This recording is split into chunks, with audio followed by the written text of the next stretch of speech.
हाय दोस्तों, अस्सलाम वालेकुम। आज मैं आप लोगों के साथ नान खटाई की रेसिपी शेयर करने जा रही हूँ।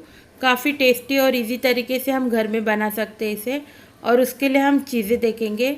हमें रवा लेना है और मैदा लेंगे, हम चने का आटा लेंगे और शक्कर लेंगे। शक्कर को हमें पीस के लेना है। इस कप की मेज़रमेंट से मैंने चारों चीज़ें एक एक कप लिया है। और 200 ग्राम हम बटर लेंगे। बटर मेरा होममेड है। और बादाम लेंगे, हम एक बादाम के दो हिस्से करेंगे। हाफ़ टी स्पून इलायची पाउडर लेंगे, half tea spoon baking powder लेंगे। सब में पहले हमें एक बाउल लेना है, इसके अंदर जाली रखेंगे और मैदा, चने का आटा और रवा, इन सारी चीज़ों को अच्छे से छान के लेंगे जाली के अंदर। और इसे अच्छे से छानने के बाद इसमें हम इलायची पाउडर और बेकिंग पाउडर भी मिला देंगे।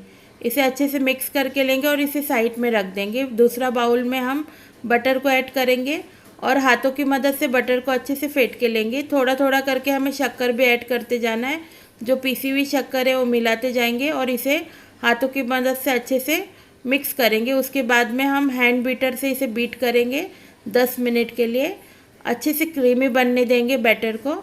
और ये अच्छे से क्रीमी होने के बाद हमने जो बैटर बना के रखा है मैदा, रवा और बेसन का, इसे मिलाते जाएंगे। आप देख सकते हैं जिस तरीके से मैं मिला रही हूँ, थोड़ा थोड़ा करके हमें इसी तरीके से मिलाना है। और फिर इसे मिलाने के बाद हाथों की मदद से इसे मिक्स करूँगी मैं।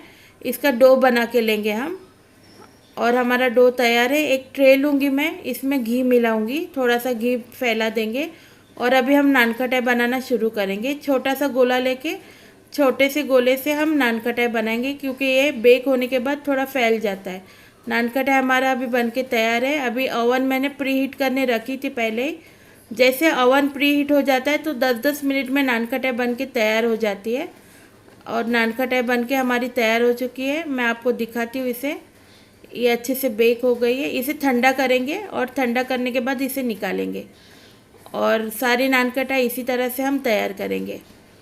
आप देख सकते हैं नान खटाई हमारी बनके तैयार हो चुकी है, काफ़ी क्रिस्पी। और मैं इसे तोड़ के भी आपको दिखाती हूँ। ये काफ़ी टेस्टी बनती है। आप इसे घर में ज़रूर ट्राई कीजिए इस रेसिपी को। और आज की रेसिपी आपको कैसी लगी ज़रूर बताइए। मेरे वीडियो को लाइक शेयर कीजिए, मेरे चैनल को सब्सक्राइब कीजिए। इंशाल्लाह फिर मिलूँगी अगली रेसिपी के साथ। अल्लाह हाफिज़। Thank you.